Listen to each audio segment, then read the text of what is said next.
Cannabis Connection in the house. 420 boys in the building. For the Extreme Retro Review for ECW. February 22nd, 1997. It's actually February 21st and February 22nd because this is a two-shot show. Oh, okay. First half was in Queens, New York. Second half is in the ECW arena. A la the Big Ass Extreme Bash. Recounted by us in Extreme Retro Review number 183. You're welcome. Greatest ECW podcast in the known and unknown multiverse. Got to give a shout out to my boy, Shim. Shim, what's happening? I know we're in the middle of a pandemic and it's winter time, so I ain't even going to play you and ask you where the hoes at, because that's not even funny right now and shit. I know you probably beating the fuck out of your dick and shit, and that's how it be sometimes, but it's, you know, you got to do what you got to do sometimes, Shim. Extreme Wrestling Archive has just put up a couple of months ago, Double Tables, 1995, recounted by us in Extreme Retro Review number 107. You're welcome, and oh man, y'all have fun catching up to us and looking at our smoke trails and shit. As always, do you even remember when we recorded Double Tables? No, absolutely not. I know we were in Bravo when we recorded it. That's the only thing I know. Okay, all right, well, shoot, that's all that matters then. And now, the conductor, the engineer, and the road whoreman of the Poonie Poon Express. Yeah. Hot Stuff Hollywood, the floor is yours. That's what we about to motherfucking do. And I'm glad to be here for Cyberslam 97. So we start off with probably my favorite ECW tag team going on right now. The Eliminators, they making their way to the ring to defend the tag team championship belts of the world. They're defending them up against Rob Van Dam and Sabu. Before RVD and Sabu come out, Saturn's on the mic cutting a promo and shit. He talks some bullshit, but at the end he says that if Sabu and RVD win, they're going to shake their hands. And then, unfortunately, I gag because I wasn't feeling that. That wasn't the Eliminators that I know. I've been telling you for the last several weeks they've been cutting these babyface-ish ass promos, and I was like, I don't know, man. I don't know about this, Perry. Yeah, these babyface promos are not clicking with me. They're talking about how they're the best tag team in the world, but they're a part of a bigger team, which is Team ECW, and they're going to be at Raw the next night. And they go off on about RVD and Sabu, and they're going to shake their hands and shit if they win. Terrible. Yeah, I'm with you. So the match starts off. They have actual wrestling. You know, they're exchanging holds, takedowns, and drop toe holds, and headlocks, and all that shit. Pretty uneventful for the first 10 minutes. The match does eventually pick up, though, and go hardcore and shit. Yeah, like once they hit that surfboard spot, and then Sabu comes off the top rope with the, with the flying chop or whatever, and then it goes tornado style for the rest of the match, and that's when it really picked up. Because the first part of the match, they're doing the handshake respect deal, and it's all babyface-ish, and which is mad fucking weird because they just beat up Sabu a couple weeks ago. Yeah, the Eliminators were just Team Taz. They fucking around with RVD. RVD is clearly a heel. Sabu's a babyface. And I don't know what the Eliminators are because they're cutting these babyface promos but still beating up Taz. As you go on in this match, we'll talk about that later. Yeah, you know what I'm saying? So things really get sweet when the ladder gets involved. And I got to give props to Saturn because RVD and Sabu beat the fuck out of him with that ladder. He got slammed on that motherfucker. He got... I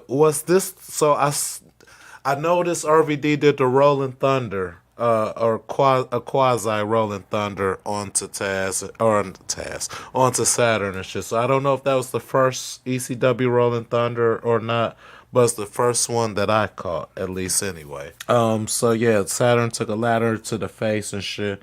He basically gets murdered with it. There was a spot where Sabu did he tried to do a leg drop onto as Fooch is it's over there giggling. Sloppy was the theme of this match. Because not only did Sabu fuck up some shit, RVD tried to do a split-legged moonsault with Saturn on the ladder. So he had the ladder, you know what I'm saying, between the two ropes, and he had Saturn on the motherfucking ladder, you know what I'm saying, laterally and shit.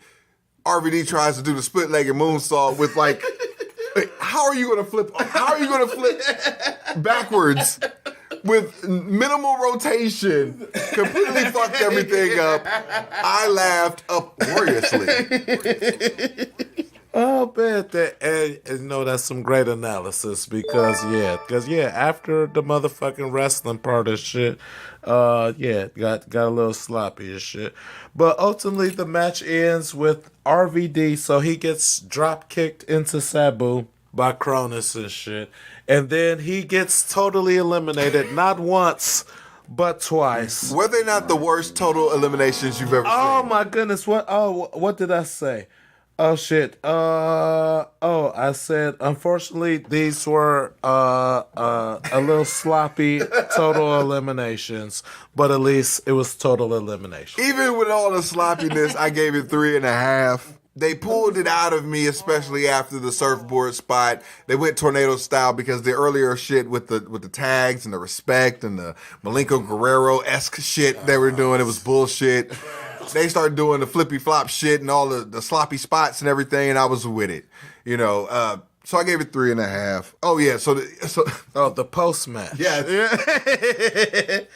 So post match, both Saturn and Cronus shake hands with Sabu. RVD is having none of it. You know what I'm saying? I don't know if he feels like he's a sore loser or if he just mad he got totally eliminated. No, because it just plays back to the whole RVD theme of 1996. He's not going to shake anybody's hand regardless if he wins or loses. But if he wins, you better shake his goddamn hand. You know what I'm saying? So Sabu tries to make this nigga shake the eliminator's hands and stuff. RVD still I thought him and Sabu was about to fight, but they didn't. But he still, you know, let Sabu, like, you know, say, fuck these niggas, I about to shake these niggas' hands. And then he did the little fake air handshake deal to all three of them and shit before he powdered out of the ring and shit. Again, just hollering back to his earlier character tics of not being a mutual admirer of the winner of the match. You know, if he's losing the match, he's not shaking no hand because he's very arrogant and pompous, and he thinks he's better than everyone. So yeah, I'm cool with that part. I'm just more upset about the eliminators and Sabu. Just like they're friends now. What? Yeah. So I had to break that up a little bit and shit. You know, so not to overstep my role over here as the paragon of professionalism and shit, but I kept it a little separate because after RVD powdered out of the ring, the eliminators took each one of Sabu's hand, raised them up in the air and shit like they was a three-way tag team, like they was the New Day for a second. So I'm like, what the fuck is going on and shit, but thankfully, Sabu leaves, and then they climb up the ladder and pose with the belts and shit as the champs and shit. So I had to break that up a little. Your thoughts on that part right there? I don't know, man. I don't know.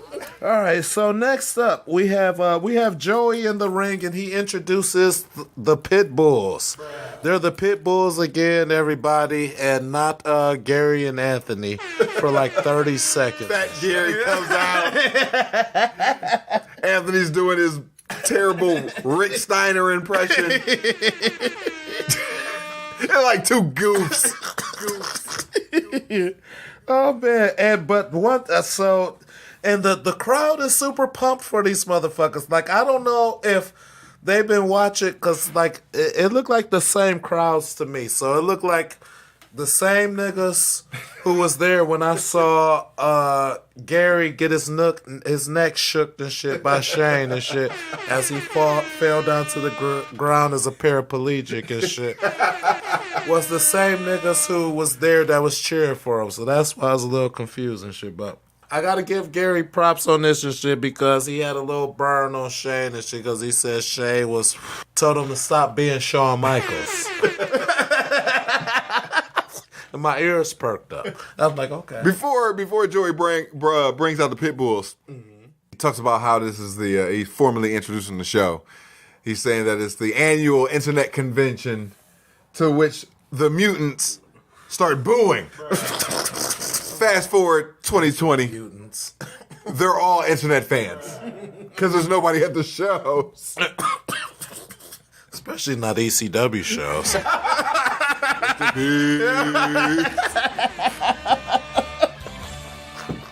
Yeah. So Shane and Francine, they appear in the back of the arena while the pit bulls and Gary in particular, he's talking his shit. Franny is looking completely skankalicious. Yeah, she is and shit.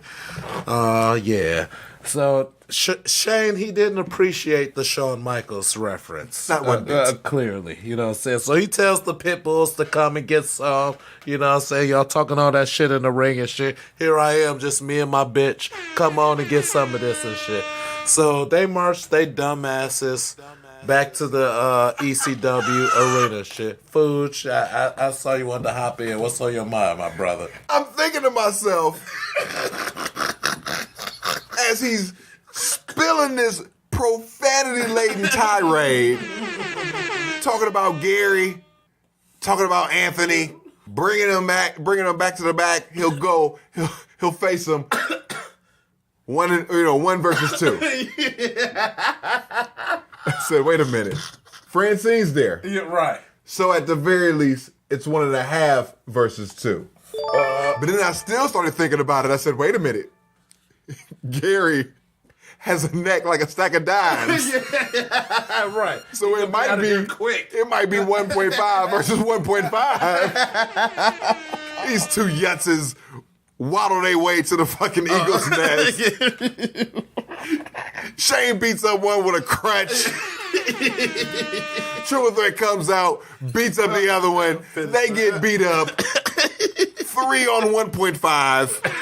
Franny's got the mic. She's like, yeah, get him. Motherfucking Anthony gets demon dropped again through a table. Yes, that's the highlight of the segment for me. Shane's talking shit. Cup Candido is all in motherfucking Anthony's face, just giving him the third degree like he's Stone Cold Steve Austin. These niggas throw up the triple threat. I love heel beat down. Yes. And I love when the pit bulls get beat up. It makes it even better. Triple threat beating up the pit bulls. This shit was glorious. I was just gonna say, at this point, this was the highlight of the show for me and shit. Once they started making their way through the crowd, I'm like, oh, this is a motherfucking trap and shit. And I got motherfucking pumped. So yeah, I loved every bit of it. I liked the first match.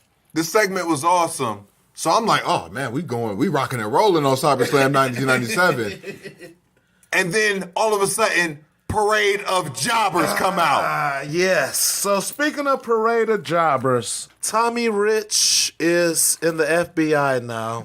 He comes out with Little Guido. You know, I guess JT Smith was in the FBI, so I'm like, all right, I gotta at least hear this shit out.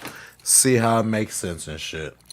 It never does make sense because Tommy Rich is going off on the mic and shit. This motherfucker is cutting the best Southern heel promo of all time. He is stalling. He is calling everybody fat boys. He's like, hey, I got the mic now. Give me time.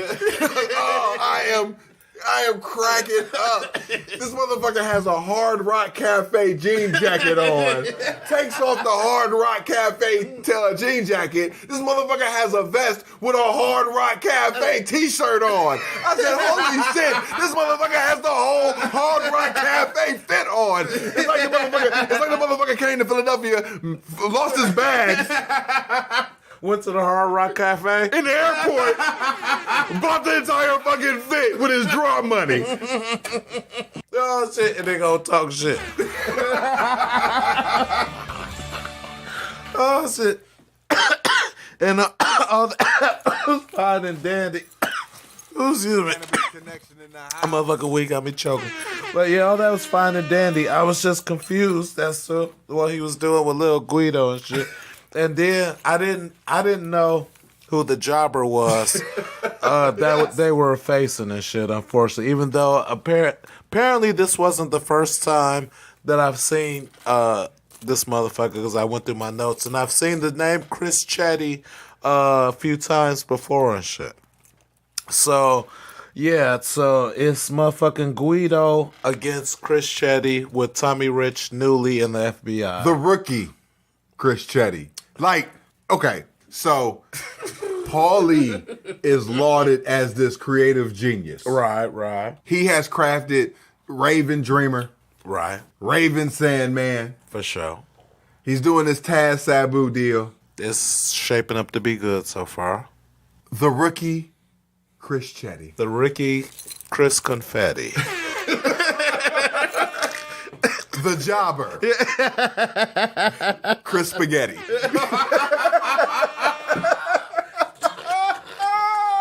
That's the winner right there. Geek Ortiz starts to make some announcements. Tommy Rich grabs the mic, cuts a second promo.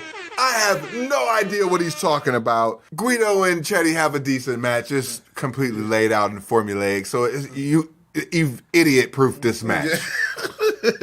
Spaghetti wins with a roll-up. I'm glad you provided some analysis on that because, nigga, I literally had like 2 lines for that match. I was like, Tommy Rich is in the FBI. Chetty wins with an inside cradle. Here's my last line. Post-match, heels tease dissension, but then they do a fake out and they hug. Yeah. Boo, gay. Next up, we have Balls Mahoney is out to the crowd. He's out in the ring, and then out comes the Blue World Order. Parade of jobbers. We have the Blue Meanie. Jobber. We have Nova. Jobber. We have the 6-pack imitation 7-Eleven. And we have the leader and frontman, Big Stevie Cool, Stevie Richards. Jobber. You call them jobbers, but I looked at the crowd reaction and there was some genuine excitement for the BWO. And as I have stated, I enjoy on the comedic tip of professional wrestlers, even though Stevie has all the homosexual tendencies and shit. He rubbed his ass in that motherfucker's face, man. I can't condone that. You know, I can't and I don't condone that. You know what I'm saying? I will say this. Once again, Balls Mahoney got himself over. He did. They were doing the Balls chant, and it was legit. It was eerily reminiscent of the Shah. Yeah, no, it was exactly the shot. And speaking of which, you know, Shah's been out since November to Remember 1996. Recounted by us Extreme. Retro Review number 231. You're welcome. Is he coming back? Yeah. Oh, He'll be back. Not that I miss him, because I didn't notice it till you said so. I did notice the Shaw shit. Oh, yeah, no, I thought about him once when they were saying Shaw and shit when Stevie was having the upper hand and shit. So ultimately, as Fuge alluded to, they have a pretty good back and forth match. Stevie does get the victory after kicking Mahoney in the face with the Stevie kick. Post-match, a groupie tries to get in the ring when Stevie is trying to get his Shawn Michaels onto the crowd and playing with his shorts and shit. Some bitch runs into the ring and security removes her and shit. Food, your thoughts. I was a fan of none of this.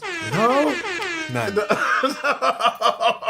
Oh man, that is interesting because I was thoroughly entertained, especially after Stevie got the. Well, I was entertained when them niggas was coming out and shit, and then I know Stevie was showing star potential, especially right here. Like right here, it seemed like he was on the cusp of being a giant star. I felt like. So, the idiots come out from the entranceway, and then they go through the crowd. And then Joey has to play dumb, like, where'd they go? Then he calls them the insiders. The goofs. They don't do anything the entire match. So why are you out there? If Stevie's going to do this shit one-on-one, why are you out there? Why do you need to be out there? What antics are... I mean, anything you do is going to draw away from Stevie. Who you're trying to push as the star. Right. So I can at least respect it if y'all were doing heel shit. They're cheating, doing this elaborate cheating shit, you know what I'm saying? Stevie's pulling out the wins and shit. But no, Stevie's in there one-on-one. And so now they're doing this one-on-one match. It's half speed as fuck. And it's thoroughly competent, but they look like they're going through the motions. Stevie is telegraphing the arm drags. You know what I'm saying? They're doing the, the drop down, float over, drop kick combo shit that you see in, every rookie goddamn match. And they're doing it at 2/3 speed. He's in there with Boss Mahoney, though. We're talking about the great Stevie Richards and Boss Mahoney and shit. Now, let's keep it 1,000. Well, 1,000. Let's keep it 1,000 about Stevie. He's been on top of his game probably, we in 97, since 95. No, I'm not knocking Stevie Richards' competence in the ring. It's for a person who's been in the ring as long as he has been and comfortable in front of that crowd with a guy like Balls who's been working in Smoky Mountain and working in WWF. Okay, so he's been around.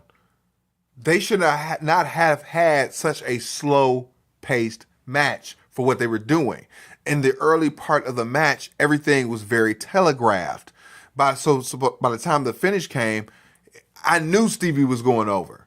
Okay, so it was a foregone conclusion that Stevie was going over. I didn't think in no way in hell that Balls was going to get a win. Right. It was just a credit to how good Balls is that he got over with going the pace that they did. It should have been faster. No. But I will attribute to being that maybe it was their first time in the ring. That's fair. Because I was going to say, because while I feel like Balls did got over, I felt like he was the reason the match might have slowed down a little bit and shit. Cause I don't know.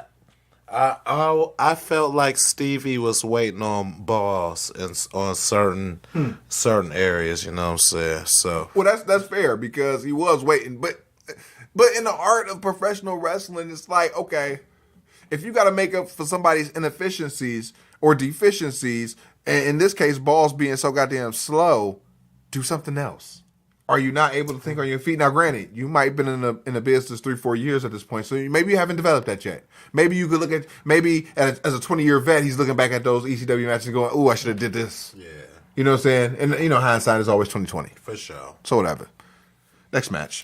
Like me and my botched threesome. So, next up, speaking of parade of jobbers, we have Axel Rotten versus Spike Dudley. Just jobbers, y'all. 3 matches in a row of jobbers. Oh, it takes everything that I have not to tune out to this shit. Axel beats the hell out of Spike before Spike goes into Rey Mysterio mode. He's running and jumping all over the place. As I switch my page, I can probably hear that and shit. The Dudleys come out to add a distraction to Spike. Well, Axel gets the win. I didn't know what to call it. I put the Dominator, but I know that's... No, Dominator. Okay. That's exactly what it was. It was the Dominator. Axel gets the win with the Dominator. My favorite part of the whole thing is when Spike gets the 3D. Even though I feel like Axel, because he assisted with the hoisting part of it, and I feel like he took a little bit away from it and shit. Definitely. However, it was hilarious though. I like when different heels just team up for no reason. We're just bad guys. Right. I'll help you. 3D? Fuck it. I got a leg. So apparently the gangsters wasn't appreciating that as much as we were. Because they come out and then they start working with the Dudleys and shit. Then the post-match transitions into and unless I read this wrong, but I had the post-match transitions into the gangsters versus the Dudleys. Now, did I have that right, or was I mean, it was a match. Okay. It was a match. It was terrible. Yeah. But technically speaking, it was a match. I was a little confused because I'm like, damn, was this a 6-man or is this? No, it was a 2-on-2. It was a 2-on-2, but no, it was awful though. Yeah, because they beat the hell out of each other and shit. New Jack almost kills himself. So they fighting on the floor and shit. They eventually get Devon on the table. Yeah, he climbs up to the top, Eagle's Nest. He pushes some kid and some stage nigga out the way, runs and jumps. He's swimming in the air. This nigga puts a hand on this nigga. 5% of his body hit Devon on that table. These mutants cheered anyway. Yeah, because he almost killed himself, and he didn't. And I guess they appreciated that. We giving out participation cheers and shit in ECW now. And then Joey's trying to sell it as a flying headbutt from the Eagles. You know how you say, how I always call the Tape Trader Show coveted, and illustrious, and highly elusive with a straight face. I do. Like how I get off doing that every week. It's It's like the 9th wonder of the world for me. No, the 10th wonder. When Joey tried to sell that shit as a flying hellbutt, I felt that shit.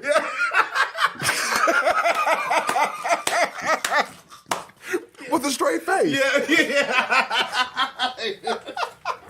Welcome to my world, fools. Yeah, because, it looked like a suicide attempt and shit, because, like, literally, like you said, his hand caught him. Meanwhile, his face, torso, and the rest of his body caught nothing but concrete and shit as it smacked on the motherfucking ground and shit. Devon on the table still shaking his leg like he having a calf-gasm and shit. Oh. To Devon's credit, he sold the shit out of that shit like he got shot with a shotgun and shit. So, you know what I'm saying? I could appreciate that. So the match ends with New Jack. So he jumps off the top rope. So he's initially about to try to do the flying chair deal and shit, but he gets distracted, and throws the chair at Axel. At motherfucking Axel shit. He jumps off the top rope and catches a motherfucking RKO. He gets RKO'd into oblitery by Bubba Ray Dudley. I went from a dud to 2.5 immediately for the finish alone. Yeah, that shit was hot as fuck. 1, 2, 3, Dudley's win. Food, your thoughts. Outside of, like I said, the match was terrible. New Jack, touching concrete was awesome. The finish was awful. Axel was just lazy booking. That's the reason why Axel was still out there, you know what I'm saying? Because Axel... It was weird. No, Axel was already beating up Spike Dudley. You know what I'm saying? The Dudleys came out, they did the triple 3D and shit. Right. Okay? So then Axel's still out there because now he got they back for the gangsters and shit. So, I get it. I get why he's out there. I just think it's lazy. But going into the Bubba Cutter absolves all that shit. Dud to 2.5 immediately. I love that part. That shit was dope as fuck. So next up, we have Taz versus the new to ECW and the new to the graveyard, Tracy Smothers. Rest in peace. They're facing. Oh, I even wrote in my notes. Rest in peace. Just so. Rest in peace aside. Still another jobber. Yeah, because he's on the path of rage right now. You know what I'm saying?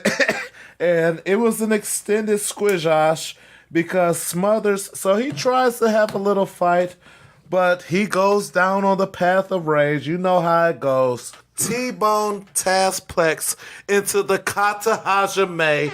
This motherfucker taps out. Taz wins. Fool's your thoughts. I mean, come on, really? This motherfucker got 3 moves in. Joey tried to sell that shit. He said he hit him with the jaw jacker. Yo, I felt that shit again. Pause. Hey, sometimes you gotta put shit over that's hard to put over. I mean, but still, I was like this. Come on, dog nuts.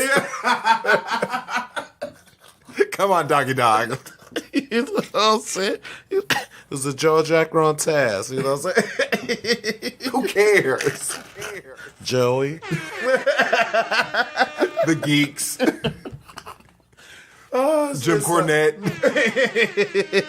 So if y'all don't know by now, I'm a mark for the Kata Hajime, aka the Taz mission and shit.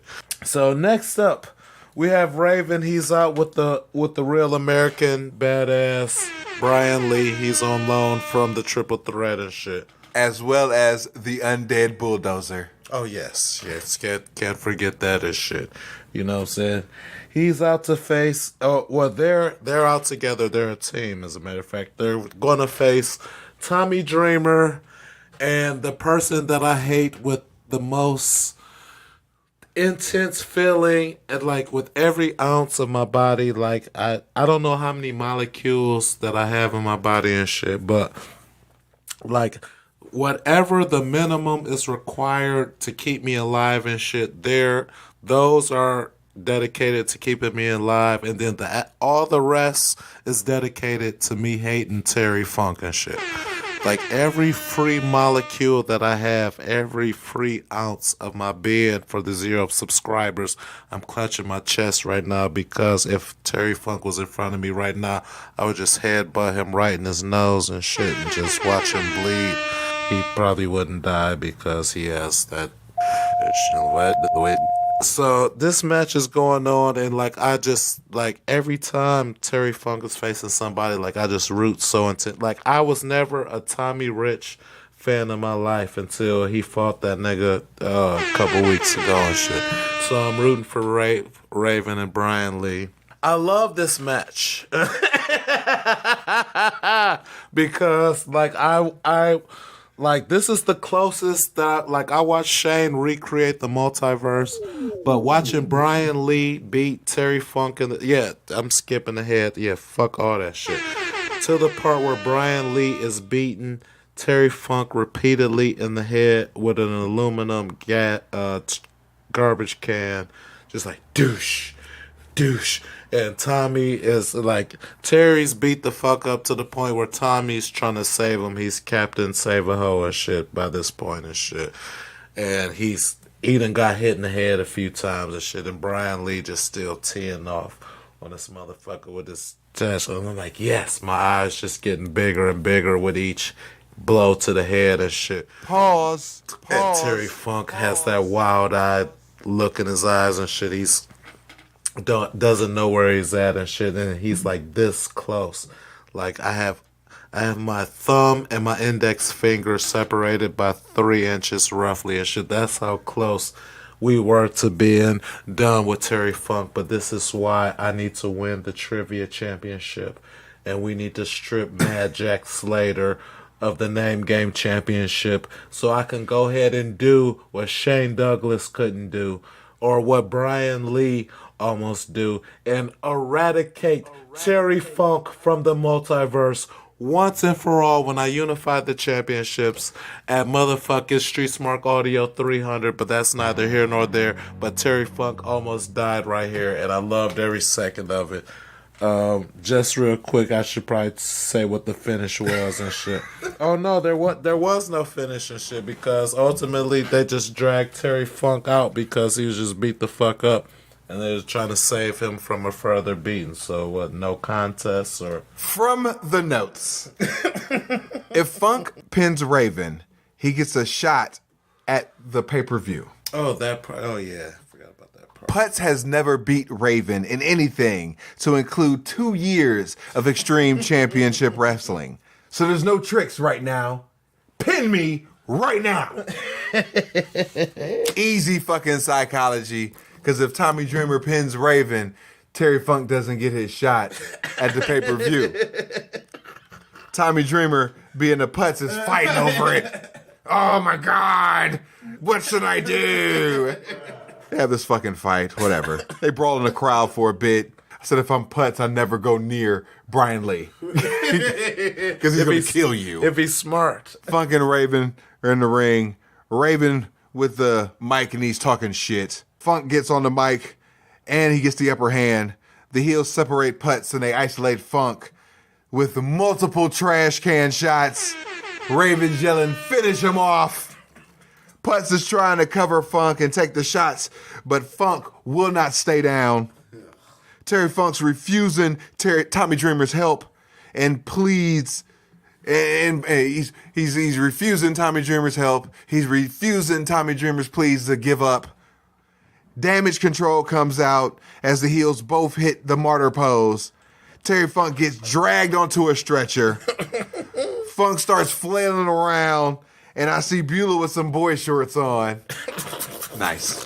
The BWO then walk down. Oh, yes. Yes. Peaches is in a blue sequin dress. Gross. And Tyler has on Meanie's cutoff shirt.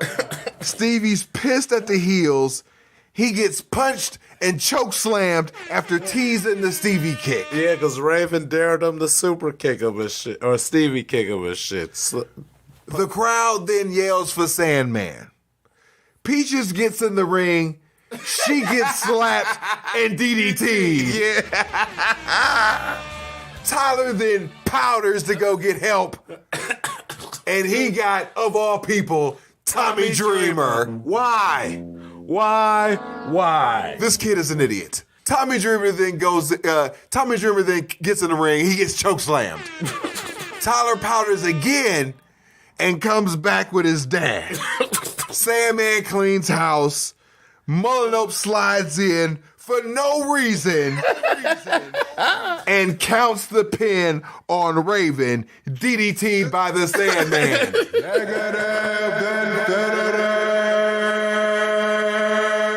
Why would Tyler go get Tommy Dreamer in the first place when he been watching his previous dad, Raven, beat the fuck out of this nigga all this time and shit? That shit don't even make sense and shit. Where is 1995 troubleshooting referee Bill Alfonso? Sandman takes his kid, picks him up, starts to parade him around, hugs him, and then takes off his shirt. Yeah, which is because he was rocking a BWO shirt not too long ago, but his son had one on, and he took it off. So that was weird and shit. And reminiscent of Terry Funk, who try to make niggas topless. Tommy Dreamer then stands over Stevie Richards, helps him up. Stevie officially turns babyface, and this ends the Tommy Dreamer Stevie Richards feud. Stretching back all the way to 1994. Oh, shit. And then the show ends. Psych. Probably should have. I thought that was the main event. No. So you have this, you have the real main event of Chris Cuck Candido facing off against Sabu. Cuck Candido is out first. He's in the ring cutting a promo. He's bitching and whining and talking about he's about to take all his frustrations out on Sabu. He spit on some mark before he cut this promo. Oh shit. You would have to kill me if you spit on me. You know what I'm saying? I know there's some motherfucking talkative motherfuckers and a little, spit, you know what I'm saying, fly in your face and shit. Hey, nigga, you spit on me, man. You know what I'm saying? Calm down. Right, you know what I'm saying? You know what I'm saying? But this nigga, you know what I'm saying, hot toot and spit on a nigga. Loogie, yeah, you would have to kill me. That's a problem. But so all right, so we bring up a good question because when I can't remember if it was last week's show or the show before that, but Sandman he took a swig of a brew coming down the aisle and shit. It was the one where they was in the motherfucking rollerblade center and shit. the USA? yeah, USA skating. No, I'm not sitting anywhere near this nigga where he's spitting on me. You know what I'm saying? Okay. Like, I don't when I went to, stand-up shows and shit, I'm not sitting in the front because you're not heckling me. Because I'm still on a nigga. We shooting a fair one. Because I didn't come here to get heckled. Nah, I didn't pay money for that shit. I didn't even pay money to get spit on. Yeah. I didn't pay money for that shit. You know what I'm saying? I'm watching y'all. I ain't part of the shit. Yeah, I'm not part. Yeah, I'm not. I'm not. I'm on YouTube criticizing your soft ass. I'm reviewing your ass. I ain't part of your. All right, I felt that. Oh man, so yeah, he's bitching and whining and shit. Man, so these motherfuckers, they have a good match overall. I would say Candido held his own against Sabu. One thing I did realize is that he looks funny as fuck when his hair gets all frazzled and shit.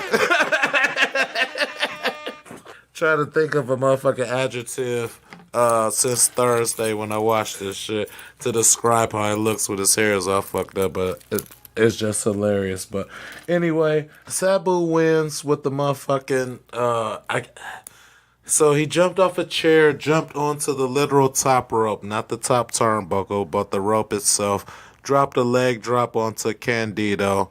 1, 2, 3 gets the win. Post-match, Candido turns fag and kisses Sabu's ass and shit and shakes his hand and sucks his dick and all that shit. Food, your thoughts? So I couldn't be bothered because when he cut the heel promo, he's talking about how Sabu's going through tables, ladders, and chairs and shit, and he don't do that shit. And then they did that shit. Beat him with the triple jump that had a chair. Then cut the babyface promo. Fuck it, I couldn't rate this shit. It's so retarded. And it was the main event. For what reason? So basically, since Sabu had to pull double duty, cut politics and made himself the main event so he get the main event money and shit. That's the only fucking reason it makes sense. Because otherwise, Funk and the tag match should have went last. Yeah, you would think that would be the end, even though that tag match shouldn't main event the motherfucking show. But at least it had storyline ramifications and shit. This is just a fucking match. A random ass match at that. For what? Then he got the babyface promo afterwards. Now is he going back to the triple threat after this? Yes, he is. So when I'm sitting here, I'm looking at the eliminator shit early in the show, and I'm like, I don't know, man. Then I look at the main event, which makes no motherfucking sense. I don't know, man. Overall, I just had to put, I don't know, man. You know what this is. You know what this is. So, Taz, as far as how he's been booked, he got all the momentum behind him and shit. And then this is probably Paulie and shit trying to get some extra momentum behind Sabu, using the motherfucking eliminators and using Candido as they roll into Barely Legal so they can hype up this shit. What the fuck have I been talking about since 1996 about Sabu's booking on the way to the first pay-per-view? I don't know, man. Yeah. Oh man, they have a lot of faith in Sabu's name power, apparently, and shit. Oh, the geeks are on. It's over. They got him. Oh my goodness, it's a wrap. Really though? Really? Like, they about to get on pay-per-view based on Sabu. I can get getting behind Taz in the Path of Rage because he been a dog and shit the whole way through and shit without the world title. Who drew WrestleMania 1? Hulk Hogan and Mr. T. Was it Hulk Hogan or was it Roddy Piper? People wanting to see Roddy Piper getting his ass whipped by Hulk Hogan. Oh yeah, because before WrestleMania they had. It's not something you can quantify. You see what I'm saying? It's the question. It's like chicken or the egg. Well, ultimately though, WrestleMania was a brainchild of Vince to have a motherfucking super event. You're not. I'm sorry for cutting you off. It's just you're not getting what I'm saying. Was it Hogan? People want to see Hogan, or was it people wanting to see Hogan beat up Roddy Piper? It's not an answer. It's not a right or wrong answer. Because that's a great question. You see what I'm saying? But here's I flipped that to ECW. You know what I'm saying? Do people want to see Taz get beat up, or do they want to? Do they want to see? Right? Do they want to see? Okay, they want to see the boys face off. Fine, they're facing off. Taz has his fans. I'm one raising my hand. Sabu is Lord of the Mutants. He's a spot monkey, though, mutants. Regardless, they love him. They've been loving him the whole time. You know what I'm saying? They pulled their penises out, you know what I'm saying, when he came back. They cried and yelled, "Fuck Sabu," when he left. They love this motherfucker. He's a good spot monkey, but still. And, you know, they fucked up everything in ring with Sabu the whole year. It should have been 2 parallel pushes. Yeah. But they had this motherfucker. He had to get his friend over. Yeah. Which pissed off Taz backstage because he's like, yo, how you let your boy beat you? I'm supposed to be beating you at the big show. Right. So they had real heat. But regardless. God damn it. But I'm telling you, Taz been beating everybody. Sabu has barely beat anybody. And struggled in the times he has won. And now you want to heat him up in this bullshit main event match. That means nothing. So Cuck's doing the job for no reason. He has no reason to do the job. That's why RVD did the job in the earlier match. So Sabu couldn't do the job because Sabu would have did the job. But Sabu's been doing jobs. Right. When Sabu should never been doing jobs. Right. As he's getting pushed towards the first pay-per-view as like this is motherfucking Hogan and Warrior. How can you do Hogan and Warrior when Warrior is coming in losing to motherfucking Honky Tonk Man? You can't. Struggling against Don Morocco. It don't make sense. Going 50-50 with Jake the Snake Roberts. And you want to build to WrestleMania 6? I wish y'all could see the Fuji's face right now. He's so passionate right now. Coming up next, we hitting the cross-dimensional, gravitational positron once again because the Extreme Retro Review is going to Stanford. Monday Night Raw is our next stop. Oh, I'm so excited. But until then, always know that life is a work, so make sure you get paid for it. We out. Peace. Peace.